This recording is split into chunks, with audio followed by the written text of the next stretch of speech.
I'll plug you in. Wink, wink. Yeah, I can't do it if you're watching. Seriously, I'm not joking. Could you just turn around for a second? Alright, you can turn around now. Bam! Secret panel. That I opened while your back was turned. Pick me up. Let's get out of here. Yeah. It is actually really interesting as we go along Would you pick me up? If you watch Wheatley's expressions, because they're really... Would you pick me up? It really is, very expressive, given the fact that he's basically just a giant eye. First, we're gonna watch this. How do you make a giant mechanical about it here. eyeball express life and emotions, let alone give the impression that he's talking when he has no mouth? The animator's understanding of human behavior came in handy for bringing Wheatley the personality sphere to life. Talking is so much more than just moving a character's mouth. You have to use body language, head attitudes, and rhythm of movement and eye focus to indicate a character's feelings and motivations. Slow, smooth head moves, a steady gaze, and a relaxed eye aperture indicate that Wheatley is calm. Short, sharp head turns, rapid blinks, and glancing around indicate nervousness or deceit. Add a tightly constricted eye aperture and a little shiver to show fear. Tilting the body away while keeping the eye focused on the player signals an attempt at cleverness that ultimately only fools Wheatley himself. Suspicion is communicated by squinting his eyelids and handles, which function as very expressive eyebrows and cheeks. It's also fun to remind the player that Wheatley is a machine. When hacking, his eye and body segments become perfectly centered and spin mechanically, inspired by the spinning tape reels on old UNIVAC computers. And when he wants to look far in front, he flips his eye all the way over to the other side of his head. This animation approach, combined with the writing and vocals, makes Wheatley quite a unique and entertaining character. Part human, part machine, all eye, and no brain. Aw, poor Wheatley. He's a nice guy, though. We like him. But yeah. No rail to tell us where to go. Oh, this is brilliant. We can go wherever we want. Just hold on though, where are we going? Seriously. Hang on, let me just get my bearings. Just follow the rail, actually. But yeah, it's really cool. You can look at it as we go forward, how expressive they can make him with just that one aperture. It's really kind of cool. Aperture, no pun intended. Oh, hello. It's a turret.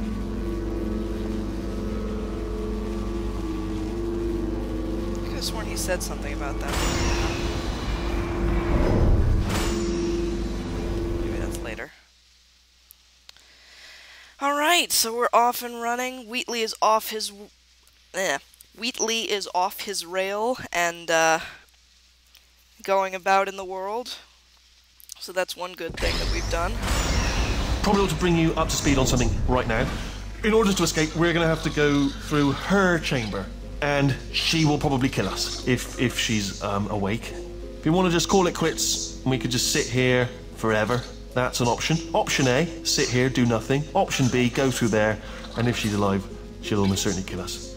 So, if you've got any reservations whatsoever about this plan, now would be a tremendous time to voice them. Right now. In case you thought to yourself, I've missed the window of time to voice my reservations. Still open. So this looks familiar, again, if you remember from Portal. This is the passageway that we went through in order to get to Gladys's central chamber with the cooking. Okay, I'm going to leave the cards on the table. I don't want to do it. I don't want to go in there. Don't go in there. She's off. She's off. Don't panic over. She's off. All fine. On we go. Of course she's off. We kicked her ass. Kicked her ass in sincere fashion. There she is. What a nasty piece of work she was, honestly. Like a proper maniac. Do you know who ended up taking her down in the end? You're not going to believe this. A human. I know. I wouldn't have believed it either. Apparently this human escaped and nobody's seen him since. Her, then there was a sort of long chunk of time where absolutely nothing happened. And then there's us escaping now. So that's pretty much the whole story. You're up to speed. Don't touch anything. Yep. Definitely a bit more open than it was last time. But let's do this first, I suppose, if I can. Can I not trigger that while I'm carrying him? That's annoying. Come on.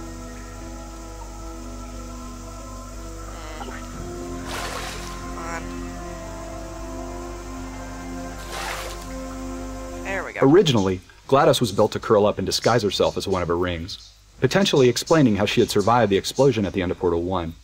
But this wasn't a very dramatic reveal, so we threw it out in favor of spreading her out over a greater distance. This also made her more recognizable as GLaDOS when you initially crossed the room.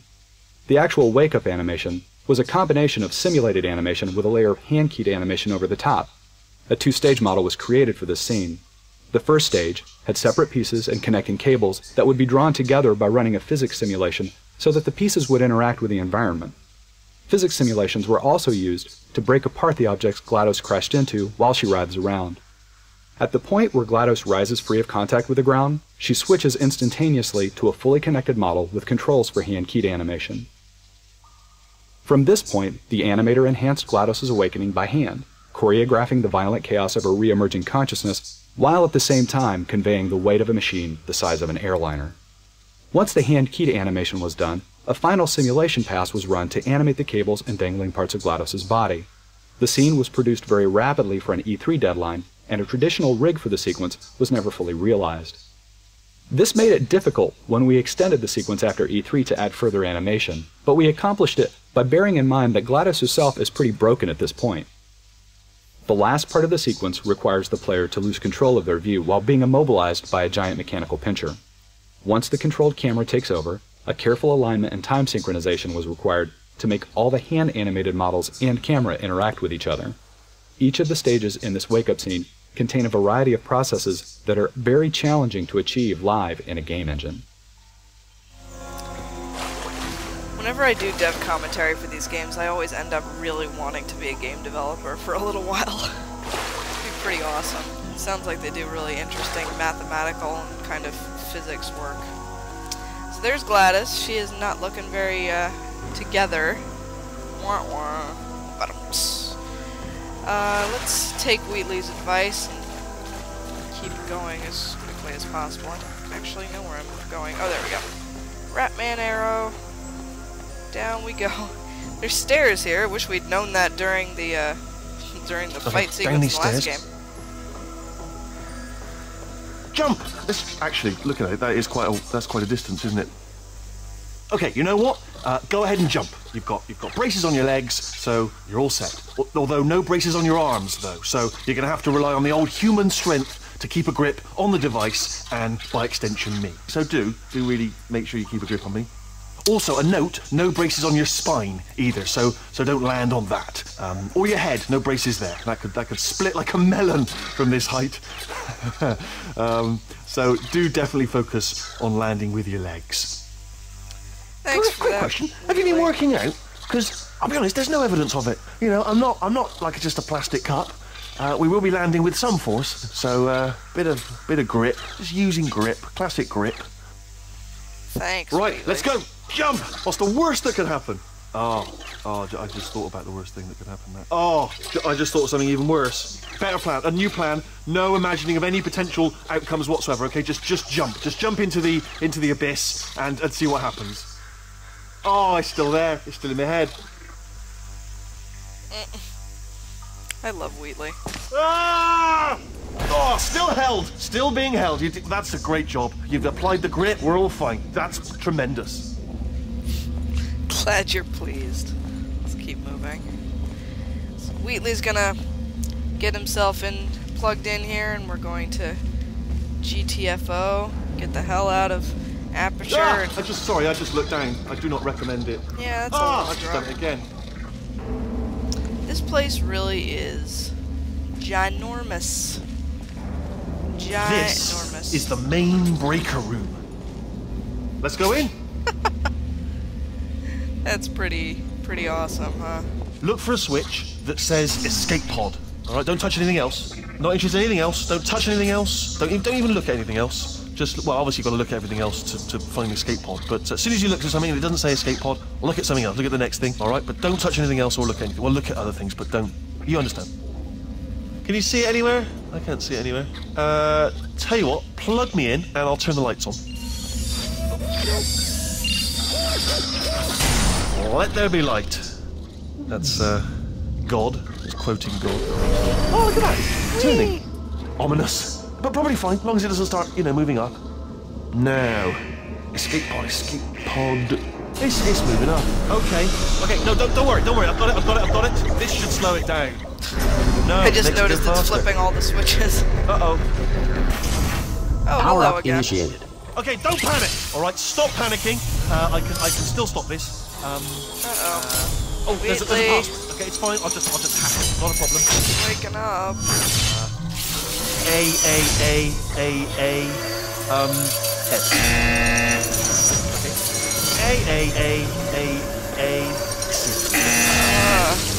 did I do you have a pen? Start writing these down. Power up complete. I don't. Okay, listen. All right, new plan. Act natural. We've done nothing wrong. Hello. Oh, it's you. You know her? It's been a long time. How have you been? Great. I've been really busy being dead. You know, after you murdered me. You did what? Oh shit.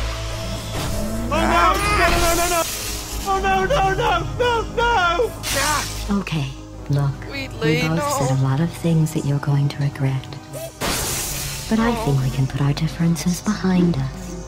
For science. You monster.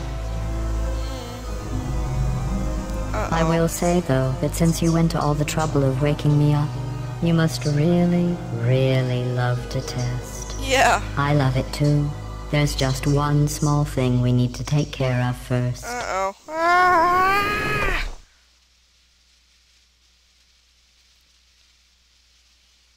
It's going well, isn't it? Alright, so Gladys is awake now. Which, it wouldn't be Portal without her, of course. And, let's get right to it, shall we? I'm gonna want to pause here pretty soon, but I think I'm gonna go through the start of the next chapter. Which should be fairly soon.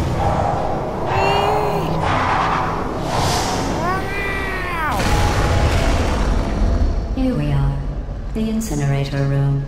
Be careful not to trip over any parts of me that didn't get completely burned when you threw them down here. The dual portal device should be around here somewhere. Once you find it, we can start testing, just like old times. Yeah, so Gladys has got a bit more inflection than she did before, the reason being that, as will be explained shortly, she's gone completely off the rails in pretty much every sense. But... there it is. yay! Hold on.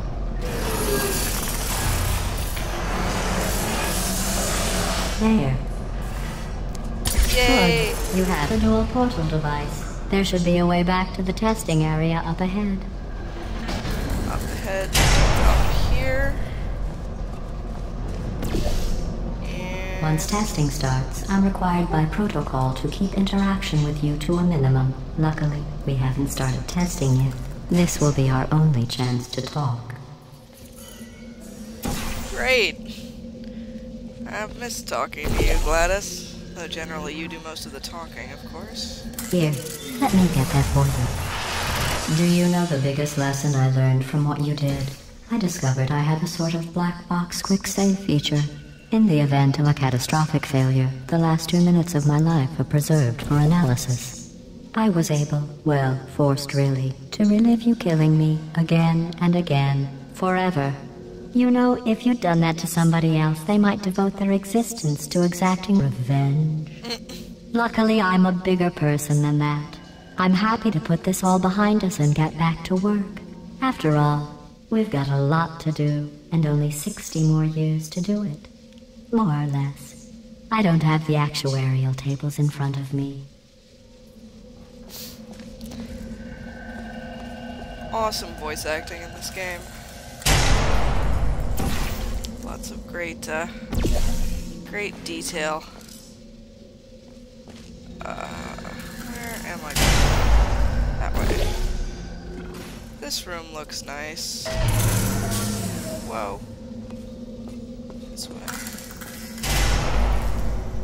Test chamber 19. This was the one where they tried to burn me in the last game, right? I'll just move that out of the way for you.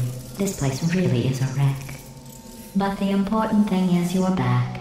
With me. And now I'm on to all your little tricks. So there's nothing to stop us from testing for the rest of your life. Oh, good. After that, who knows? I might take up a hobby. Reanimating the dead, maybe. When the player first encounters the robot arms, we wanted to convey that they were still coming back online. The idea was that GLaDOS was just waking up and hadn't yet fully regained control of them. Slowly over the course of the first few levels of this act, she gets more sure of herself and her ability to alter and mess with the lab increases. The arms presented a number of challenges, the key one being the interaction with the player. It was easy for the player to get stuck behind or inside of the models if they did something too complex. So we had to limit most of the arm action to the walls or ceilings of the test chambers, and we restricted their use on a larger scale to areas where we could be sure of the player's location. Yeah, getting stuck in the walls would kind of be a bummer after everything that Chell has been through. Yeah, I think this'll take us into the next level, or the next chapter. And I think we will pause there.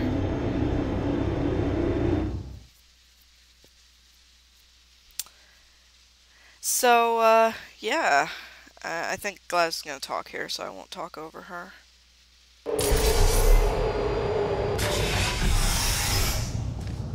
Sorry about the mess. I've really let the place go since you killed me.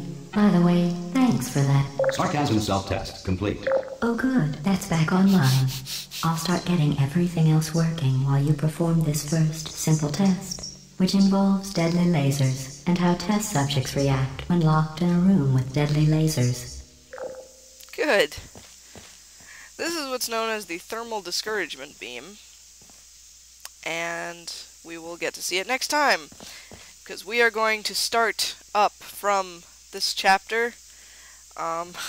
Probably going to, I guess, try and record one chapter at a time, because I can't start from anywhere else besides the chapter beginnings. We're going to do dev commentary. So yeah, so next time we will start up with GLaDOS's testing chambers, and it'll be great. I really hope you guys are enjoying this this Let's Play.